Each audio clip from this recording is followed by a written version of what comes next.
Hello. Today we have a new gate. We are exploring Gate 9, the Gate of Detail, and we have the first line, which is called Sensibility. So we've come from Gate 34, the Gate of Power, where we ended up in the sixth line with common sense. And we begin this transit through Gate 9 with sensibility.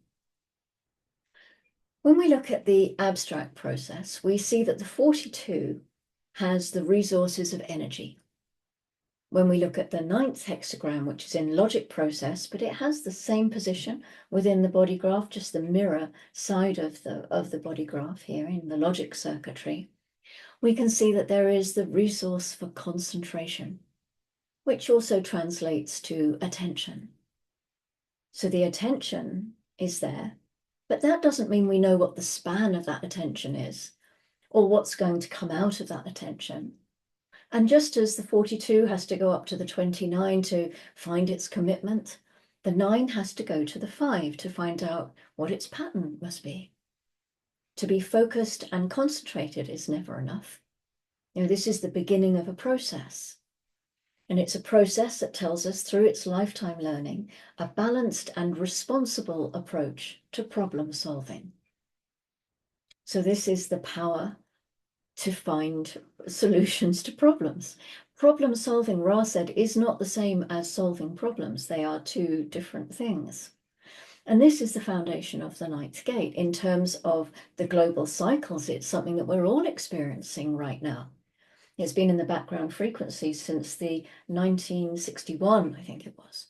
We've had it since, as gate 9 itself has been in our experience, well, our whole lives. For the last 412 years, Gate 9 has been part of the background frequency within the cross of planning. And the first line in Gate 9 is going to be with us for another couple of years up until February 2027 when the frequency changes. The exaltation here in the first line says the ability to avoid frustration through the creation of new forms. The power in focusing to create new forms. So if you have studied human design, then you might have come across the phrase when we look at collective circuitry that there's nothing new under the sun. But of course, here in Gate 9, we're coming directly from the mutative core that is Gate 34. New forms are built on the old forms. That's like through practice, developing new techniques or new styles that create new forms from the old.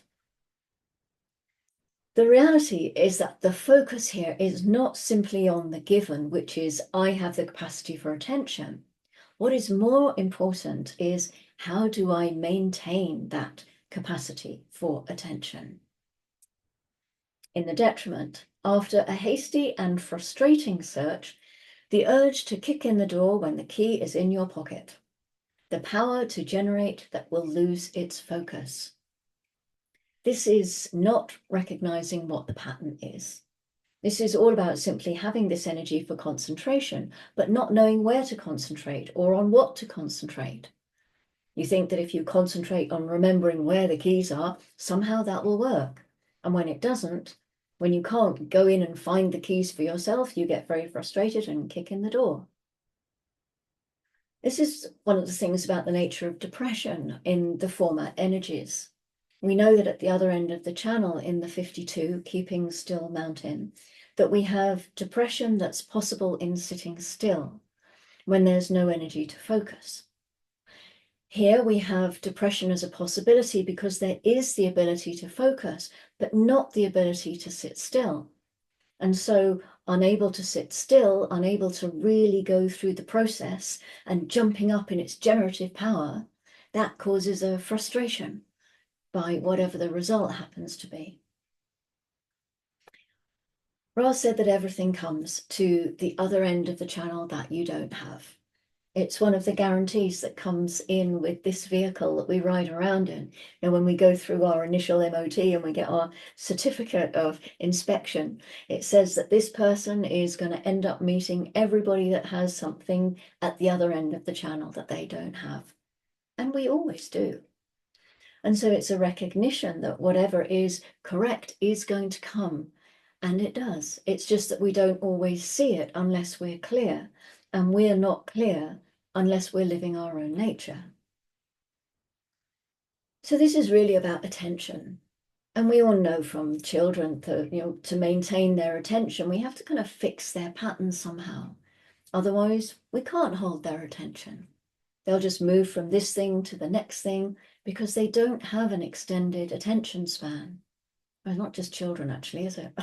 These days, any kind of an attention span is like, whoa, okay, that doesn't happen. So this is why we need, in the logical process, to have a codified system that helps us to develop our logic.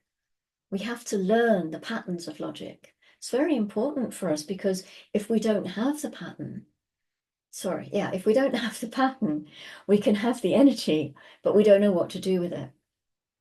And so it's really important to know how that pattern is working, how it plays out, what the energies are all about. And this is a format energy. So people with this gate can become deeply restless.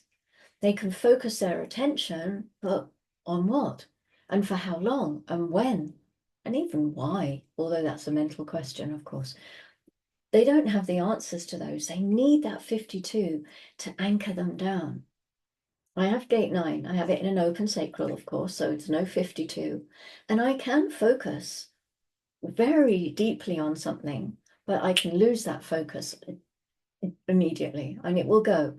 And then I'll focus on something else, and then it will take me some while to come back, and it'll be like, I lost my attention there. I see it happening. And then when I find a 52 somehow, or a 52 comes into my aura, then I can just sit and focus on that one thing for hours without having any distraction at all. So it's fascinating when you become aware of these energies and how they work in your own experience. So the grounding for this sun's transit in gate 9 is through the earth in gate 16. And the first line is called delusion, with the lifetime learning that says false enthusiasm. If you don't enter into something correctly, perhaps you're going to have some false enthusiasm to keep you going. Gate 16 is a throat gate. It's not an energy source, so it's not going to support the process. So maybe we could see this as a kind of red flag. If you're experiencing a sense of false enthusiasm, if you are deluded as to your ability to focus, maybe you could look at how you entered into whatever it is that you're doing. The moon has been in gate 32 since 5:36 this morning. That's GMT, of course. And that's a splenic gate of continuity. It's the tribal financial controller.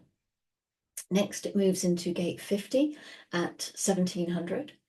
Still tribal, but it's the defense circuit rather than the tribal circuit.